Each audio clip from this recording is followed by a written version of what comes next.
Você sabe que o Ikaris pode voar e que a Cersei consegue transformar um ônibus em pétalas de rosa, mas você sabia que o poder de um dos Eternos foi na verdade considerado um erro pelos próprios Celestiais? Um poder tão quebrado e absurdo que quase acabou com o nascimento do Celestial antes mesmo de ele começar. Hoje, nós vamos mergulhar nos poderes da equipe, incluindo aquele que a Marvel tem até medo de trazer de volta para as telas. A Jaqen. Começando pela Jaqen. Antes da Cersei assumir o cargo, a Jaqen era a verdadeira Eterna Primordial, e o título significa exatamente o que parece. Ela era a líder espiritual de todos os Eternos.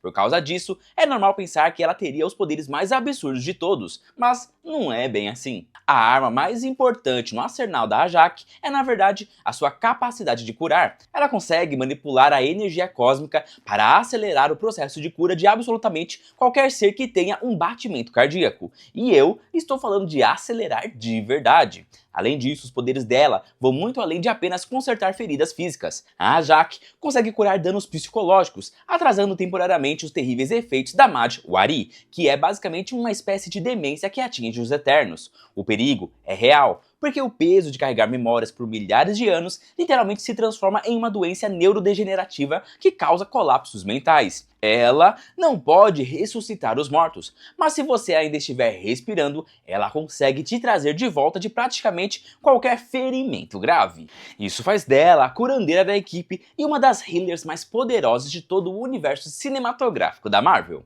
Mas quando o assunto é combate corpo a corpo, ela não tem muita vantagem. Os últimos momentos dela provaram isso, já que ela foi emboscada pelo Ikaris e eliminada de forma bem rápida. E convenhamos, com super regeneração ou não, não tem como se curar do que aconteceu com ela ali. Quer dizer, o Deadpool e o Wolverine provavelmente voltariam naquela situação, mas essa já é outra história. Tirando isso, a Jaqen tinha algumas vantagens exclusivas como a Eterna Primordial. Ela carregava aquele dispositivo esférico dourado que permitia a comunicação direta com os criadores. Basicamente, ela tinha um deus no telefone esperando por ela. Mais tarde, a Cersei quem herda esse objeto quando se torna a nova líder após a morte de Jaqen. Cersei! E já que falamos dela, ela tem habilidades fantásticas. O poder dela é bem direto, ela consegue mudar a estrutura de qualquer coisa que tocar. Ela usa a energia cósmica para transformar materiais, fazendo coisas que lembram até a magia do Doutor Estranho. O tipo de objeto que ela pode transformar parece não ter limites, quase como se ela pudesse alterar a própria realidade. Também não sabemos o tamanho máximo do que ela consegue afetar, porque na teoria, até transformar um planeta inteiro seria possível para ela. Mas, pelo menos até hoje, só vimos a Cersei fazer isso em tamanhos menores. O detalhe mais importante é que ela não apenas muda a aparência das coisas, ela muda do que elas são feitas. Por muitos séculos, ela usou esse poder para ajudar a humanidade a evoluir, transformando terra seca em solo fértil para plantar, ou então metais simples em ferramentas de trabalho. O problema é que a própria Cersei achava que o poder dela tinha um limite. Como ela acreditava que só podia transformar coisas sem vida, ela acabou se prendendo a isso. Foi apenas quando ela precisou se defender de um deviante que ela descobriu a verdade. Ela também consegue transformar seres vivos. E isso deixa uma grande dúvida no ar. Quem e o que mais ela conseguiria transformar? Nós já vimos que quando ela recebeu a força da equipe inteira, ela conseguiu congelar o Celestial Tiamut. Será que ela consegue fazer a mesma coisa com o Galactus? Na teoria, esse é um dos poderes mais perigosos de toda a Marvel, e só o tempo vai nos mostrar se ela realmente é tão poderosa assim na prática.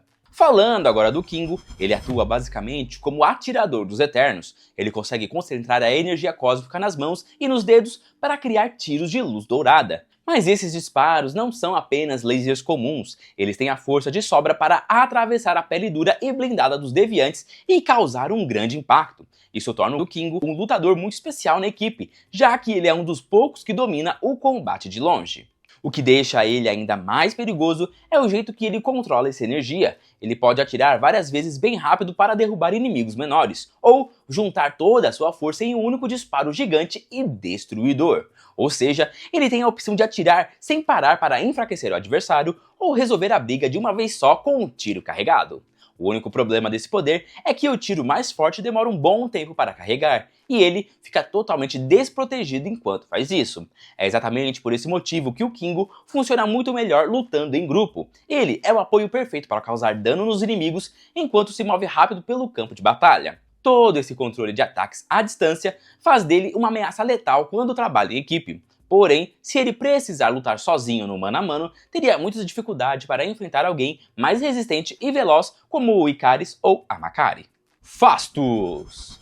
Quando o assunto é tecnologia, o Fastos é o grande inventor da equipe. Ele consegue imaginar qualquer máquina na sua cabeça e usar a energia cósmica para fazer ela aparecer no mundo real. É como se ele pudesse construir qualquer coisa livremente. Não importa se o projeto é simples ou complexo, ele sempre faz funcionar. Foi ele quem criou desde o arado, que ajudou a humanidade no início da agricultura, até aquelas armas e correntes de energia que conseguiram prender o Icaris.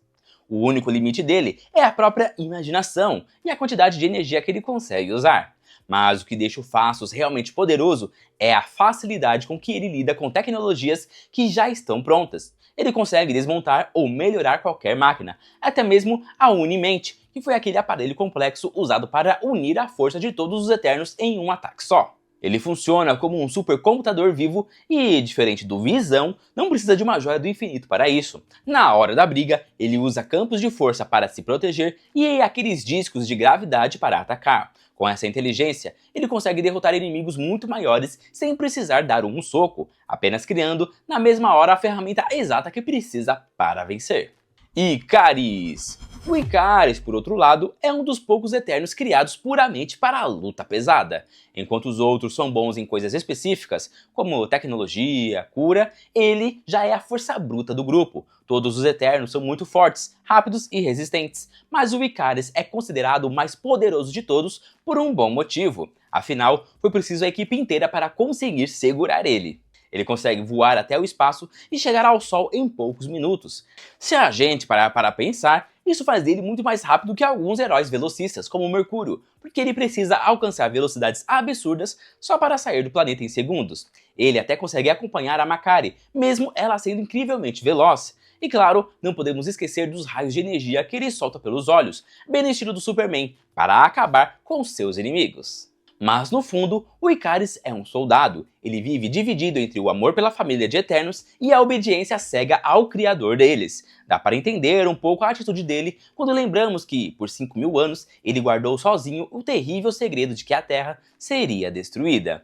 Em força física, ele só perde para o Gilgamesh. Na velocidade, a Makari é um pouco melhor. Mas o grande diferencial do Icaris é que ele é o lutador mais completo da equipe. Enquanto os outros são ótimos em apenas uma habilidade, ele consegue fazer de tudo muito bem e no mesmo nível dos colegas. Além disso, com milhares de anos de experiência em batalhas, ele tem uma habilidade de combate parecida com a do Thor. Usando o voo e os raios de energia, ele domina as lutas no ar e consegue se defender em absolutamente qualquer situação. Não é à toa que ele é capaz de bater de frente até mesmo com a poderosa Athena. Athena! E falando da Athena, se a gente tirar o Icaris da jogada, ela é sem dúvida a melhor lutadora da equipe. Isso não acontece só por causa da força bruta, mas porque ela é como um verdadeiro arsenal vivo de armas feitas de energia. As armas que ela cria cortam quase qualquer coisa, um único golpe costuma ser fatal, a menos que ela esteja enfrentando o Eterno ou um deviante muito resistente. Contra os monstros comuns, basta um ataque para resolver o problema na hora. Para você ter uma ideia, um único golpe dela machucou tanto a Makari que a Jaque precisou entrar em cena para curar a velocista. E por que essas armas machucam tanto?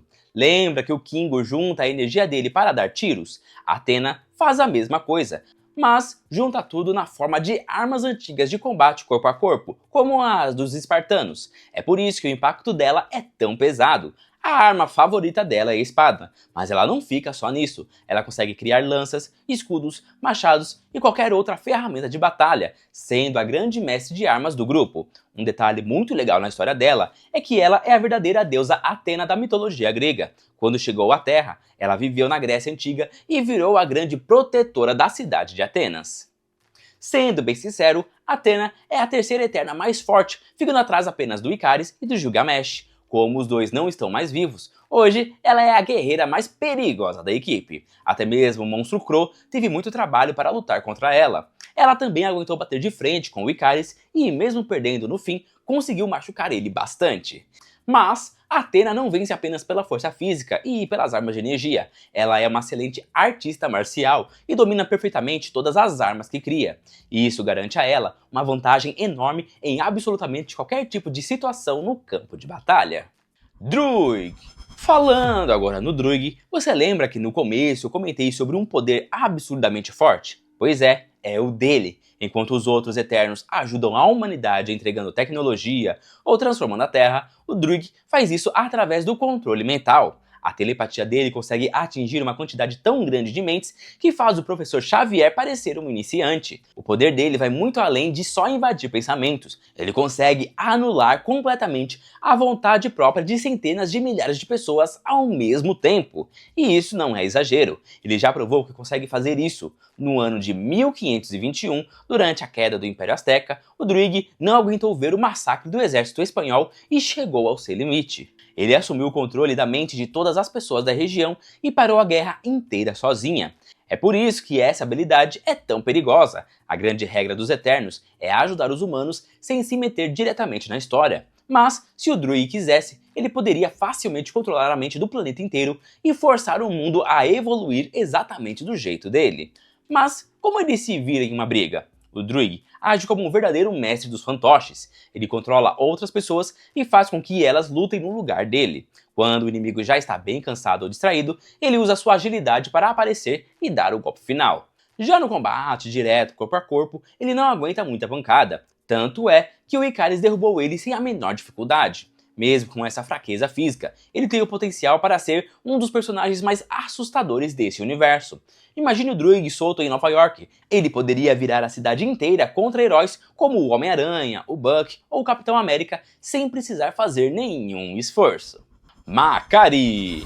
Chegando na nossa velocista, a Makkari, ela não é apenas a Eterna mais rápida. Dá para dizer facilmente que ela é a personagem mais veloz de toda a Marvel no cinema. É super normal ver ela cruzando desertos inteiros em poucos segundos. E mesmo se ela não for a mais rápida, com certeza é uma das mais fortes. Afinal, junto com a velocidade, os golpes dela batem com a força de um caminhão a mais de 1000 km/h. Como ela corre tão rápido que quebra a barreira do som, a Makkari consegue criar ondas de choque que causam um estrago gigante, jogando os deviantes para muito longe. E mesmo sem usar essas explosões, ela ainda é uma Eterna batendo tão rápido que ninguém consegue ver. Além disso, ela tem a mesma experiência e resistência dos gigantes da equipe, como Athena, o Gilgamesh e o Ikaris. A diferença de nível fica muito clara quando a gente compara a Makkari com um velocista como o Mercúrio, que não tinha a menor experiência para usar os próprios poderes em luta. Para completar, ela consegue sentir qualquer vibração no chão. Foi assim que ela percebeu que um garoto ia ser esmagado e correu a tempo de salvar a vida dele. Graças a esses sentidos, ela sabe exatamente tudo o que está acontecendo em volta, o que dá um controle perfeito sobre a própria velocidade e uma noção de espaço muito acima do normal. O melhor exemplo disso foi na luta contra o Ikaris, onde ela deu uma verdadeira surra nele. Tudo bem que não foi um dano fatal, mas arremessar ele contra um penhasco e esfregar o rosto do cara nas pedras foi muito louco. Mas o que mais impressiona é a inteligência dela em combate. Nessa mesma luta, ela desvia de todos os raios enquanto corre até o Ikaris, afunda ele na pedra com vários golpes e ainda solta 2 ondas de choque muito de perto. Antes disso, ela já tinha levantado poeira com a corrida para deixar o Ikaris sem visão, acabando com a vantagem dos raios dele. Ela também usou a velocidade para criar um vácuo em volta do monstro Crow, tirando todo o oxigênio dele. No fim das contas, não é só sobre correr rápido, é sobre ser extremamente inteligente na hora da luta. Gilgamesh. Quando o assunto é força física pura, o Gilgamesh é o grande campeão, e o poder dele vai muito além de só bater forte. Ele usa a energia cósmica para criar aquelas luvas douradas brilhantes, o que garante a ele socos tão pesados quanto os do Hulk ou do Thor. Na verdade, essas luvas são apenas uma parte de uma armadura invisível bem maior que ele cria em volta do próprio corpo usando essa energia. Por isso, além de ser o mais forte do grupo, ele também é o que mais aguenta receber golpes. Existe um bom motivo para ele ter sido o único escolhido para cuidar da Athena quando ela perdia o controle da mente. Ele era o único que conseguia sobreviver quando ela ficava confusa e atacava para matar. Você consegue ver toda essa força em várias lutas contra os deviantes. Ele até enfrenta o perigoso Crow completamente sozinho, enquanto o resto da equipe precisou se juntar para tentar parar o monstro. Ainda bem que o Gilgamesh é um gigante gentil por dentro, porque ele consegue desmaiar um deviante enorme com um simples tapa. Mas então, como que ele acabou morrendo? A verdade é que a luta não foi justa. O Crow só conseguiu matar o Gilgamesh porque ele estava totalmente distraído tentando proteger Athena, que estava desmaiada. Muita gente questiona essa cena, mas acaba esquecendo da grande surra que ele deu no monstro poucos minutos antes de morrer. Aquilo com certeza não era a atitude de alguém que estava perdendo a briga. A grande verdade é que o roteiro precisava tirar ele do caminho. Se o Gilgamesh estivesse vivo no final, a equipe não teria o menor trabalho para derrotar o Ikaris. Duende. Sendo bem sincero, a Duende é a mais fraca na hora da luta. Os poderes dela servem apenas para criar ilusões, já que ela não tem nenhuma habilidade de ataque direto. Ela tem a força e a resistência normais de um Eterno, e só, não passa muito disso. Para piorar, ela está presa no corpo de uma criança para sempre. É uma situação triste e bem irônica. Ela pode criar qualquer ilusão para os outros, mas não consegue mudar a própria aparência de verdade. Essa frustração acompanha a personagem durante o filme inteiro e acaba sendo o grande motivo para ela trair a equipe. Mesmo parecendo inútil no combate pesado, ela até consegue usar as ilusões para enganar os deviantes em momentos importantes. Mas então, qual é a função dela no grupo? Fora das batalhas, a Duende tem um trabalho essencial: espalhar as histórias dos Eternos pelo mundo. Foi ela quem inventou os mitos, as lendas e o folclore da humanidade ao longo dos séculos. Foi graças às histórias dela que Athena virou a famosa deusa Atena na Grécia Antiga. No fim das contas, se ela quisesse, poderia brincar com a mente das pessoas de um jeito muito perigoso, apenas usando essas ilusões. Ela só precisaria de um pouco mais de imaginação. Todos os Eternos tiram a sua força da mesma energia cósmica, mas cada um deles conseguiu desenvolver poderes únicos e muito impressionantes. Além dessa equipe principal, a gente ainda não sabe do que o Eros, que é o irmão do Thanos, é capaz de fazer. Só nos resta torcer para ver mais da ação dele nos próximos filmes. E se você chegou até aqui, não esquece de deixar o likezão no vídeo, se inscrever no canal Nerdia e até a próxima!